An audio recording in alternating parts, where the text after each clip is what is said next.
কত কিছুমান কথা আমাৰ ক'ব লগা আছে। আমাৰ এই তুলসী তলত চাকি দিয়া, আমি এতিয়া ভেলাঘৰ সকলোৱে বান্ধিব পাৰে, পঢ়ুৱাসকলে কৈছোঁ সকলোৱে পুব পাৰে ভেলাঘৰ বান্ধি, কিন্তু তাত পূজা কৰিব নোৱাৰে, এই চাউল ছটিয়াব নোৱাৰে, সকলোৱে ভেলাঘৰ জ্বলাব পাৰে। আমাৰ মই আজি ক'লোঁ আমাৰ ভকতসকলৰ কথাটো কৈছোঁ, সকলোৱে ভেলাঘৰ জ্বলাব পাৰে, কিন্তু তাত খালি এই চাউল ছিটাব নোৱাৰে। সেইটোৱে আগ দিছে প্ৰভু ঈশ্বৰে যিখিনি বস্তু দিছে এইখিনিয়ে চিন্তা কৰিব। সকলোৱে কয়, প্ৰতিজন যিমান মানুহ নাহক যে আপোনালোকৰ ধৰ্মটো আচাই শ্ৰেষ্ঠ এতিয়া, আৰু কৃষ্ণগুৰুহে ৰক্ষা কৰিব লাগিব গোটেই পৃথিৱী। চাওক কিমান ডাঙৰ কথা হয় নাই কয়। আপুনি নাজানো আপুনি কি মহিমা কি দেখলা, আপুনি আপোনাৰ হেৰিতে আহিছোঁ, প্ৰেমতে আহিছোঁ, আমিতো বয়াই পাওঁ ধৰ্ম। চাওক সেনেকুৱা মানুহ আছে, আৰু নাস্তিকো আছে, তথাপিতো আশ্ৰমত কিন্তু সি আহিয়ে গৈছে। কিয়? ঈশ্বৰক নাম না মানুহ পৃথিৱীত কোনো নাই, মানবাই লাগিব। সি ক'ব পাৰে, বহুত কথা ক'ব পাৰে, কিন্তু ঈশ্বৰ নাই বুলি পৃথিৱীত কোনো ক'ব নোৱাৰে। কিয়? তুমি চলচ কৰিব পাৰা, তোমাৰ ইয়াতে ঈশ্বৰ আছে, হয় না নহয়? ঈশ্বৰৰ দূৰতো যাব নালাগে।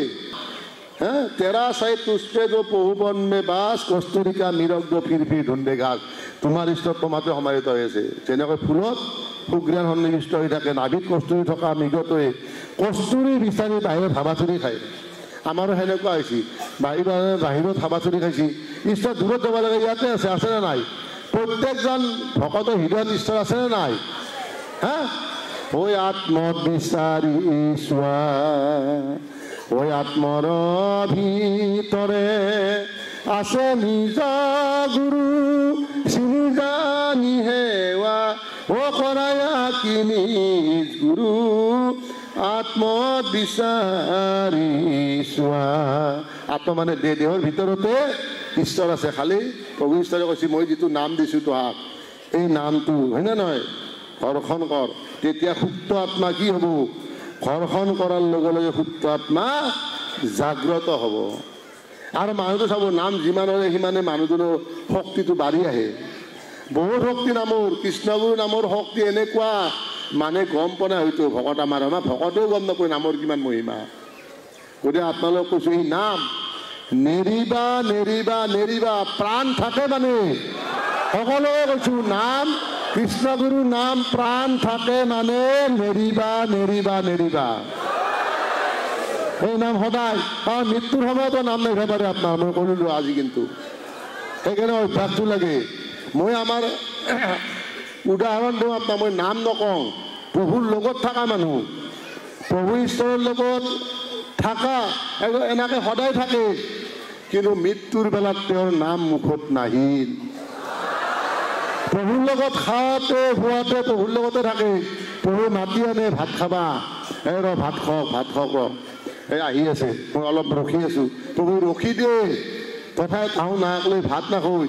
কি হ'ল? লাষ্ট মুহূৰ্তত প্ৰভুৰ বাক্যই পালন নকৰে। প্ৰভুৱে ক'লা প্ৰভুক যে, প্ৰভু মোৰ অলপ অসুখ হৈছে, মই ঘৰৰ পৰা প্ৰভু কৈছোঁ, নহয় তুমি এটা কাম কৰা, ঘৰত তুমি নাই কি ডাক্তৰক দেখাই থৈ যাওঁ।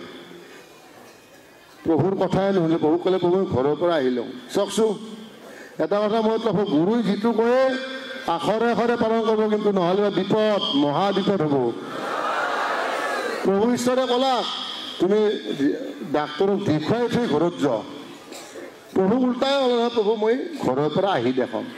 ঠিক আছে যা। প্ৰভুৱে কাম কৰি থৈ দিছে ধুনীয়াকৈ, মোৰ কথাটো নুশুনিলে গ'ল। আহিল, ঘৰ আহিল। এই ঘৰ আহি যি পালে যাবই নোৱাৰিলে, আৰু অসুখত ইয়াতে ঢুকাই থাকিলে। প্ৰভুৰ নাম ল'বা ক'লেও নাম নাহে মুখত। এবাৰ কৃষ্ণগুৰু কওক, কৃষ্ণগুৰু নাহিলে মুখত। কেনেকুৱা ভাবক আপুনি, প্ৰভুৰ কাষত আপুনি যদি ভাববা নালাগে যে মই দূৰত থাকোঁ, দূৰতে পাব পাৰে, কষ্টত নাপাব পাৰে প্ৰভু ঈশ্বৰক। কাষত থাকিলে যি পায় নাভাবিব আপোনালোকে। হা, এতিয়া পাৱাৰবিলাক কাৰ ক'ত গেছি দেখছি না? প্ৰভু ঈশ্বৰৰ পাৱাৰবিলাক কাক ক'ত যাব, হয় না নহয়? আমাৰ ভকতৰ তাতে আছে, কিন্তু ভকতে প্ৰয়োগ কৰিব নাজানে। আছেনে? কাৰণ গুৰু বাক্য যিটো কয় যে আজি যদি তোমাক কয় যে তুমি অমুকত যোৱা, লগে লগে যাবলৈ আৰু ভাববাই নালাগে। ঈশ্বৰে কৈছে মোৰ চিন্তা নাই আৰু। আছেনে? আমাৰ মই বহুত ভকতক কৈছোঁ, বহুত ভকতে মোক সুধিছোঁ এইবাৰ যে প্ৰভু মোৰ চাকৰি কি হ'ব, বা যি হ'ব সুধক, ভকত আছে দিয়ক ইয়াতে। মই নিজে কৈছোঁ, প্ৰভু এমাহ থকাৰ কাৰণে আহিছোঁ, চাকৰি বোলে বাদ দিয়া, চাকৰি যি হ'ব ঈশ্বৰক অৰ্পণ কৰি দিয়া। এতিয়া কি হ'ল, এমাহ হ'ল না? এমাহ এতিয়া চাকৰি জোন কৰিব, একো কোৱা নাই, কোনোৱে একো কোৱা নাই, কিনকে ক'ব? কাৰণ তাৰ তাতেতো ঈশ্বৰ আছে নে নাই? যিজনে ক'ব অফিচাৰ সেইজনতো ঈশ্বৰ আছে।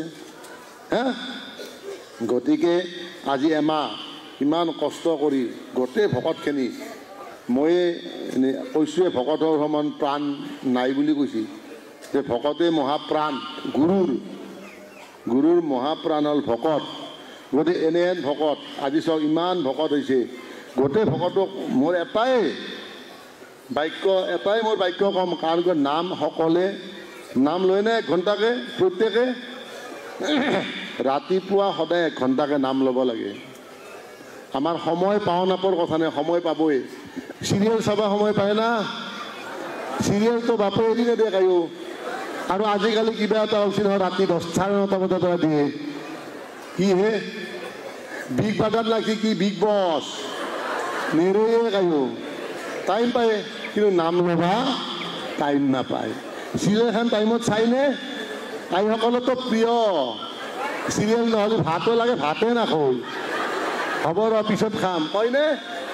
কিন্তু মনত ৰাখব, নামটো লৈহে যি কৰে কৰ্ম আগত তাৰ পাছত কৰিব। চবেই একদম বাই বহি যায় একেবাৰে। বিগ বছ হ'লেতো কায়ো তিৰোতাৰো থাকবাই নোৱাৰে আৰু। পাৰেনে? ভাল চিৰিয়েল এখন বহি ধুনীয়াকৈ চাই এখনি কিন্তু সময় পায়, কিন্তু নাম ল সময় কোনো মিলাব নোৱাৰে। মনত ৰাখোঁ আইসকল। গতিকে নামটো আগত লৈহে চিৰিয়েল চাই, নাটক চাই, যি চাই থাকোঁ। আইসকলক কৈছোঁ, ইমান নিচা নহয় টিভিত, বেছি নিচা আইসকলৰ, হয়নে?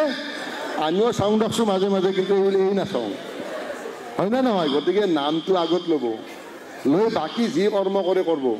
আৰু আমাৰ চাব, আমাৰ প্ৰত্যেকজন ভকতক কৈছোঁ মই, আইসকলকো চিৰিয়েল এখন পাৰে না কওকচোন 5 মিনিট দেৰি হ'লে গিৰিয়েকে গালি দিব, ৰ'ব তোমাৰ কাৰণে নহ'লাক চাওক, হয়নে নহয়?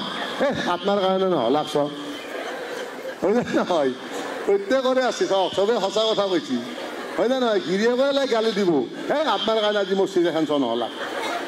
যদি ক'লাক হয় আপোনাৰ কাৰণে নাম লোৱা নহ'লাক, কিমান ভাল পালাক হয়? খেতি নকয় চিৰিয়েলখন চোৱা নহয় আপোনাৰ কাৰণে, চাওক। গতিকে এইবিলাক চাওক, মই এটি কোৱা নাই, অলপ ৰোমাঞ্চো কৰিব লাগে, মই এটি নকওঁ। কিন্তু কথা হ'ল কি, আগতে নামটো ল'ব, লোৱাৰ পাছত বাকী যি কৰে কৰি থাকিব, হয়নে নহয়? যি কৰে কৰি থাকিব, সকলোৱে কৈছোঁ। মুখত হৰিনাম সদায় লাগে, ভাত ৰান্ধাতে সদায় কৃষ্ণগুৰু কৰি থাকিব লাগে। সেই খাদ্যখিনি সুস্বাদু হয় না নহয়? যদি ভাত খাওঁতে যদি স্থিৰৰ কথা ভাবি থাকে, তেতিয়া ভাতৰ আঞ্জাও ক'লা, কি হ'লে আঞ্জা গিৰে ঘনে কাজিয়া লাগিল বোলে, আঞ্জা সদে নহ'ল, হয় না নহয়?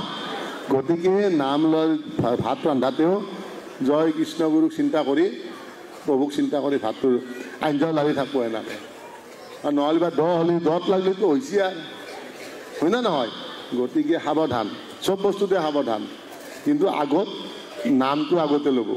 আৰু বাকী আপুনি টাইমত যি চাই থাকক, আমি এটি নকওঁ, হয় না নহয়? টাইমটো কিন্তু চাব, নামৰ টাইমটো সকলোৱে পাৰে, কিন্তু চিৰিয়েলৰ টাইমটো কোনো মহিলাই নাপাৰে, পাৰেনে? গতিকে নাচা মানুহ 2% আছে, বাকী 98% চায়। মই কৈছোঁ কি, টাইমটো যেনেকৈ মেনেজ কৰে, 2 মিনিট আগত বা 5 মিনিট আগত যে চিৰিয়েলৰ আগত টিভিৰ আগত বহি থাকে, যদি নামৰ আগত যদি বহি লৈ তাৰে 2 মিনিট আগতে নামটো লৈ লওঁ, সেইটোহে কৈছোঁ মই। গতিকে নামটো প্ৰাধান্য আগত, তাৰ পাছত বাকী যি কৰে আপোনালোকৰ কথা। কিন্তু নামটো নল'লে সমস্যা আছে আপোনালোকৰ, বুজিছে? গতিকে নামটোহে ল। প্ৰত্যেকৰে কৈছোঁ ন মই, সকলোৱে যাতে নাম লয়, 1 ঘণ্টা নাম সদায় ল'ব। আৰু নাম লোৱাৰ পাছত আপুনি নিজে জানে, আজি ইয়াতে এমাহ ধৰি প্ৰভুৰ কৃষ্ণগুৰুৰ নামটো চলি আছে নে নাই? চলি আছে, এক নামটো, হয় না নহয়? কিমান আনন্দত চলাইছে সকলোৱে, হয় না নহয়? দিন ৰাতি একাকাৰ কৰি দৰ্শনাৰ্থী গোটেই বাপৰে দিনে ৰাতি আপোনালোকৰ এক নাম চলি আছে। ভকতখিনিক মানচি দৰ্শক কিমান ভাল লাগে, একদম হিয়া একদম হেৰি হৈ যায় আৰু, হয় না নহয়? ইমান ভাল পায় আপোনালোকক। তেনেহ'লে গতিকে মই প্ৰত্যেকজন ভকতক কৈছোঁ, কাৰণ ক'লে বহুত ক'ব লাগিব, 9:30 বাজে। গতিকে মই আৰু আমাৰ ভাগৱতী যিসকল আই আছে বা প্ৰভুসকল আছে, গোটেই ভাগৱতখন বুজাই দিব, আমাৰ বহুতে নাজানে আমাৰ এই সিদিনা এটা হৈছিল মানে কুৱেশ্যন এটা সুধিছিল ভকতে যে প্ৰভু আচ্ছা বিপ্ৰ দামোদৰে চাউল লৈ গৈছিল না কাক লৈ গৈছিল বিপ্ৰ দামোদৰ চাউল লৈ গৈছিল না এমুঠি খোৱাৰ পিছত 2 মুঠিটো খাবাই কিয় নদলাক এমুঠি যেতিয়া খায় খোৱাৰ পিছত 2 মুঠিটো খাইবা নদলাক দিলাক না ঈশ্বৰক ৰুক্মিণী হাক দিছিল কিয় হাক দিলে চৰাচৰ জগতটো চবে পাই গ'ল এই 2 মুঠাটো খাবা হাক দিছিল কিয় হাক দিলে এই কুৱেশ্যন এনচাৰটো আপোনালোকে মোক পিছত দিব লাগিব প্ৰত্যেক আমাৰ ভাগৱতী সুধিম মাতি কিয় দিলে হয় না নহয় প্ৰথম চাউল মুঠি খালে না নাই কৃষ্ণই আৰু পিছৰ মুঠি খাওঁতে কিয় হাক দিলে লক্ষী হে লক্ষী কিয় হাক দিলে কৈছে যে তুমিতো বিক্ৰী গেলা মোকো বিক্ৰী কৰলা এতিয়া তোমালোকক কৈয়ে দিলোঁ মই কথাটো তুমিতো বিক্ৰী গেলা এতিয়া মোকো বিক্ৰী খেদাবা পঢ়িব কিবা অধ্যায় আছে ময়ো পাঢ়ি গৈছোঁ দেখছি না ভাগৱত চাই এই বেছি চাম না সেইকাৰণে পাঢ়ি দিওঁ ভাগৱতখন চাব ভালকৈ আৰু ভাগৱতত বহুত প্ৰশ্ন তাত গদ্যখানতো পঢ়ি কিবা হেৰি কৰি থৈছিল সেনেকৈ পূৰা হেৰি নাই জানবা লাগে আমাৰ ভাগৱতীসকলে সুধি দিয়ে না কেতিয়াবা অহয়নে মানে সুধিব পাৰে একো ডাঙৰ কথা নহয় কিন্তু চক কিমান ভক্তি হা বিপ্ৰ দামোদৰৰ কিমান ভক্তি আছিল ভক্তিৰ কথাহে কৈছোঁ হা কিমান ভক্তি চুতদেৱৰ কিমান ভক্তি আছিল ভক্তিতে ঈশ্বৰ বৈশ্য হৈ গৈছিল আৰু বৈশ্য হৈ ঈশ্বৰ চুতদেৱৰ তাতে শিলখা খাই তৃপ্তি পাইছিল কিন্তু ৰাজাৰ তাতে সোণাৰ পাত্ৰত দিছি সোণাৰ আসনত বহিবা দিছি কিন্তু ঈশ্বৰ সন্তুষ্ট নহ'ল কিন্তু চুতদেৱৰ এটা শিলখা খাই বৰ তৃপ্তি পালে তেওঁতো প্ৰভু ঈশ্বৰে কি কৈছে অন্ন বস্ত্ৰই ঈশ্বৰ প্ৰাপ্তিৰ পথ নহয় তেওঁৰ বস্ত্ৰও আছিল জানো চুতদেৱৰ বস্ত্ৰ আছিল জানো চিৰা হা আমাৰ এটি ব্যাখ্যা নহয় যে লং পেণ্ট পিন্ধি ভাগৱত পঢ়িব পাৰি সেইটো ব্যাখ্যা নহয় অন্ন বস্ত্ৰই ঈশ্বৰ প্ৰাপ্তিৰ পথ নহয় বহুতে লং পেণ্ট পঢ়িব পাৰিব নাই বুলি হয় না নহয় অন্ন ভাত মুঠিৰ কথা কৈছে ভাত খাবা নাপালি যি ঈশ্বৰক ভক্তি কৰিব নোৱাৰি বা পালি ঈশ্বৰক ভক্তি কৰিব পাৰি সেইটো একো নাই তুমি নাপালেও ঈশ্বৰক ভক্তি কৰিব পাৰ ফাটা কাপোৰেদি ঈশ্বৰক ভক্তি কৰিব নোৱাৰি নেকি নাফাটা কাপোৰেদিয়ে পাৰি নেকি ঈশ্বৰক ভক্তি কৰিব ঈশ্বৰ ভক্তিতে সন্তুষ্ট আৰু ঈশ্বৰে যাই ভক্তি কৰে তাৰ লগত ঈশ্বৰে সদায় থাকে সদায় ঈশ্বৰ তাৰ লগত থাকে আৰু তাক যিমান বিপদ ধুমুহা নাহক তাক তাতে লগলৈ তুলি লৈ না নলয় গতিকে আপোনালোকে কৈছে অকল ভক্তি কৰক আৰু নাম লওক আৰু গোটেই অসমখন আমাৰ ভকতে কাভাৰ কৰক প্ৰভু ঈশ্বৰৰ বাক্যটো যাতে সদায় আমাৰ থাকে সদায় চিন্তা কৰিব লাগে প্ৰভু কি কৰি থৈ গৈছিল নহ'লে বা আমাৰ দিগদাৰ আছে প্ৰভু ঈশ্বৰৰ বাক্য পালন নকৰিলে সমস্যা হ'ব গতিকে আপোনালোকক কৈছোঁ আপোনালোকে যাতে আৰু নাম ভক্তি এই দুটা বস্তু আমাৰ সম্বল এই দুটা বস্তু যাতে সদায় থাকে আমাৰ মুখত আৰু বেয়া চিন্তা নানিব সদায় ভাল চিন্তাই ৰাখোঁ মনত আনৰ সমালোচনা নকৰোঁ ভাল চিন্তা কৰোঁ বেলেগে বেয়া ক'লেও বেলেগক ক'ব যে ঈশ্বৰৰ ইচ্ছা বুলি ধৰিব যে ঈশ্বৰে ক'ব লগা আছে কাৰণে কৈছে বুজিছে না গতিকে আপোনালোকক কৈছোঁ আপোনালোকে যাতে নামটো সদায় লয় সদায় নাম ল'ব তেতিয়া ঈশ্বৰে এনেকৈ ধো চিন্তাই নকৰিব ভক্তি কৰক নাম লওক ঈশ্বৰে তাতে আপোনালোকে যিমান আপোনালোকে নাহিব এতিয়া জৰা ব্যাধি এলা দেহৰ সেই আত্মাৰ নহয় আত্মাৰ হৈ জানো এই যে অসুখ এলা আত্মাৰ নেকি দেহৰ হে দেহটো থাকিলে অলপ এলা দেহা থাকিলে বেহা বুলি কয় অলপ হ'বই কিন্তু যিজনে ভক্তি কৰে ভালকৈ গুৰু তেওঁৰ একোৱে হ'ব নোৱাৰে আৰু আইসকলক কৈছোঁ অলপ কমকৈ খাব প্ৰভুসকলকো কৈছোঁ অলপ কমকৈ খাব খাওয়াটো অলপ বেছি হয় নেকি আইসকলৰো যিকোনো খবৰৰ বাবে যোগাযোগ কৰক 7099017330 লগতে 7099017110 নম্বৰত